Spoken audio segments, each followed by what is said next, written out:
반갑습니다. 김대한입니다.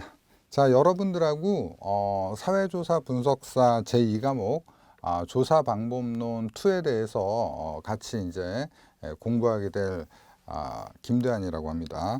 자, 여러분들 사회조사 분석사 이제 두 번째 과목이죠.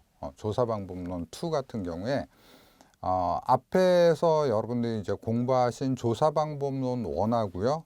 그다음에 조사 방법론 3 사이에 있는 과목이죠. 말 그대로 사이에 있는데 말 그대로 이제 사이에 있기 때문에 1과목과 3과목을 연결해 주는 그런 개념들을 좀 가지고 있어요.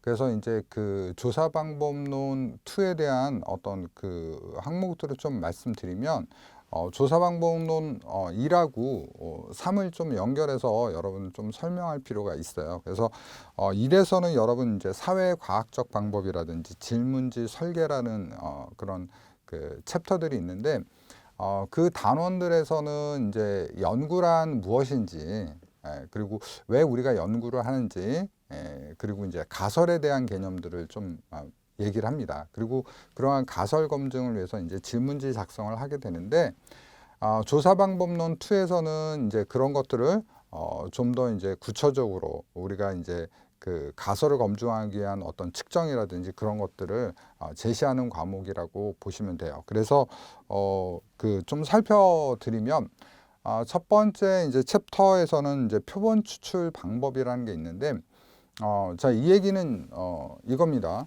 우리가 이제 어떤 그 조사를 할 거고 연구를 한다고 할 때 그 모 집단이라는 게 존재할 거예요. 그러니까 예를 들면 대한민국의 20대는 어떠한 성향을 가지고 있다, 어떠한 태도를 가지고 있다, 이런 조사를 하게 될 텐데 그런 조사를 하기 위해서는 대한민국에 있는 20대를 사실 그 현실적으로 다 그 인구를 다 우리가 조사하기가 힘들다라는 거죠. 조사하다가 시간이 다 가죠. 그렇기 때문에 우리는 거기에서 이제 표본이라는 것들을 추출을 해내야 된다라는 어떤 그런 당면 과제에 봉착하게 됩니다. 그래서 어떤 그 표본을 뽑게 되는데 이런 표본들을 어떤 방식으로 뽑을 것인지가 이제 표본 추출 방법이에요. 그래서 어떤 이런 것들을 좀 더 과학적인 측면에서 접근할 것인가, 그런 것을 우리가 확률 표본 추출이라고 하고, 과학보다는 좀 연구의 편이라든지 어떤 목적에 맞게 추출할 것인가, 이것을 우리가 비확률 표본 추출이라고 얘기를 하죠. 그래서 일단 그 두 가지 방법들의 이제 장점과 단점이 있어요. 그리고 한 가지만 사용하는 건 아니에요. 그래서 어떤 경우에 따라서 어떤 것들을 사용하게 되는지 여러분들이 좀 학습을 하셔야 되고요. 그리고 우리가 표본을 추출하기 때문에 우리 표본이라는 것은 모집단과 즉 모수와 어느 정도는 우리가 차이가 날 수밖에 없는 거예요. 그렇죠? 대표하는 거기 때문에 그 대표성에 따라서 달라질 수 있기 때문에 표본에서는 당연히 표본의 오차가 존재할 수밖에 없습니다. 그래서 이런 오차들은 왜 발생하고 어떤 것들이 있는지 우리가 이제 확인하는 과정을 거치게 되고요. 또 이제 표본 추출 과정에 생기지 않는 오차들이 있어요. 그걸 우리가 그 비표본 추출 오차라고 하는데요. 예를 들면 뭐 그 연구자에 의한 거라든지 응답자에 의한 거라든지 아니면 측정 도구에 의한 거라든지 그런 것들이 어떤 것들이 있는지 우리들이 이제 공부하게 됩니다. 자, 그러면 우리가 이제 이러한 그 표본을 추출하고 어떤 그 표본으로 어떤 모수를 설명하고자, 즉 가설을 설명하고자 한다면요.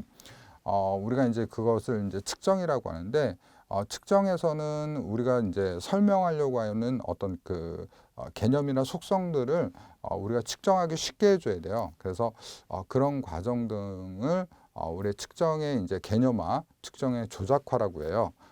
그래서 예를 들면 어떤 개념을 설정하면 그 개념에 의해서 우리가 이것들을 조작화할 수 있게 눈으로 관찰 가능할 수 있게 이제 조작화해주는 그런 그 활동들이 필요한데, 예를 들면 우수하다라는 것은 우리가 어떻게 측정할 수 있을까요?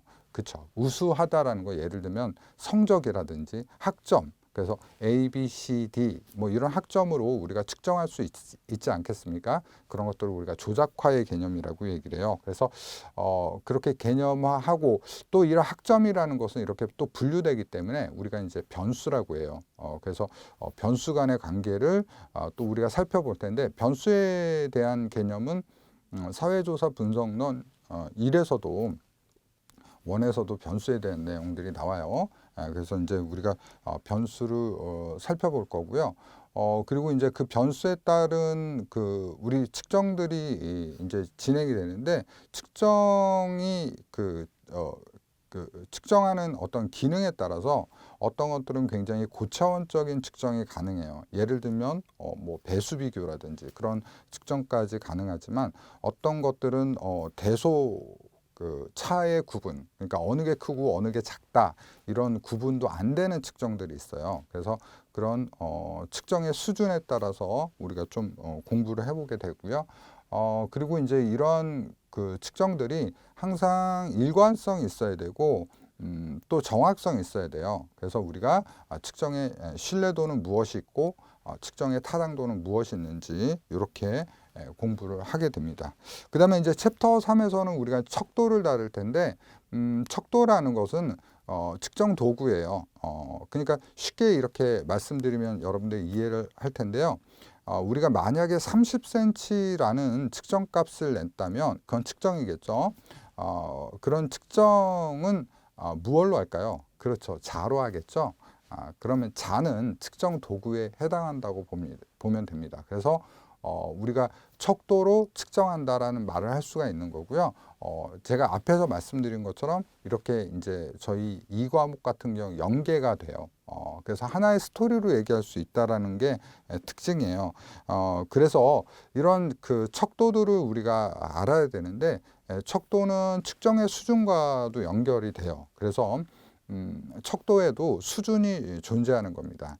그래서 앞에서 얘기한 것처럼 어떤 것은 굉장히 단순한 측정부터 굉장히 복잡한 측정까지 할 수 있는 그런 척도들이 구성되고요.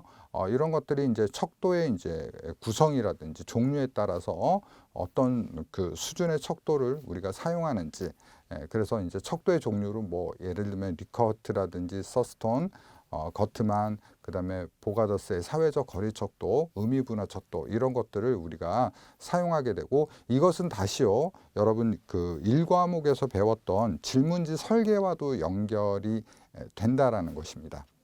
그래서 이제 그 다시 그 말씀을 드리면, 이 과목 같은 경우에는 제가 지금 쭉 하나의 표현으로 쭉 말씀드렸는데, 즉 측정하기 위해서 표본을 잡고 그 표본을 우리가 측정하고 그 측정하는 데는 측정 도구가 필요하다, 이렇게 한 문장으로도 말할 수 있을 만큼 연계성이 상당히 높은 과목이다라고 여러분들 좀 이해를 하시면 될 것 같고요. 그것들은 이제 수학적으로 확률과 통계 이거에서 통계 분석을 하는 것이 제3과목의 내용이라고 여러분들 이해를 하시면 되겠죠. 그래서 이 과목에서는 그 3과목으로 넘어가기 위한 개념 정리를 하는 것들이 상당히 중요하고요. 그 다음에 1과목의 이제 그 질문지 설계라든지 가설에 대한 개념들을 다시 한번 다잡아주는 과목으로 여러분들이 공부를 하시면 돼요. 그래서 앞에서도 제가 많은 힌트를 이제 그 OT를 하면서 드렸는데, 결국에 이제 그 2과목 사회조사 분석론, 조사방법론 2과목은요. 그 앞에 1과목과 3과목을 연결하는 중간 과목이면서 연계 과목이라는 걸 여러분들 기억을 하시면 좋을 것 같고요. 물론 1과목과 3과목도 그러한 특징을 갖고 있지만 2과목 같은 경우에 가장 챕터들 간의 연계성이 높아요. 그러니까 제가 앞에서 말씀드린 것처럼 우리가 무언가를 재려고 한다, 어떤 통계치를 내려고 한다 할 때는 다 할 수 없으니 표본을 모집하고 그 표본을 가지고 우리가 측정을 하고, 측정을 하려니 측정 도구가 필요하더라, 이렇게 한 문장으로 이어질 만큼 굉장히 챕터들 간의 연계성이 높기 때문에 여러분들이 이해하기가 굉장히 쉬운 과목이라고 보시면 돼요. 사실 책의 내용은 읽다 보면 좀 어려울 수는 있어요. 어려울 수는 있지만 굉장히 연계성이 높기 때문에 여러분들이 중요한 거 위주로, 즉 제가 여기서 강의하면서 모든 책의 내용을 읽어드리거나 짚어드릴 수는 없어요. 왜냐하면 그건 굉장히 비효율적이거든요. 그렇기 때문에 제가 좀 여러분들 이건 중요합니다라고 강조한 부분 위주로 여러분들이 잡아가신다면 굉장히 점수 획득이 용이한 과목이라고 볼 수 있습니다.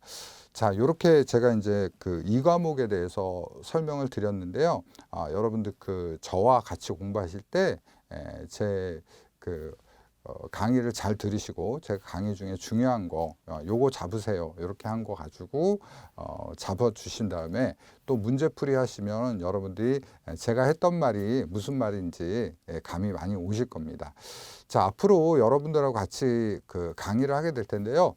잘 믿고 따라와 주시고 즐겁게 공부하셔서 여러분 좋은 결과가 있으셨으면 좋겠습니다. 자, 저는 본 강의에서 찾아뵙도록 하겠습니다. 감사합니다.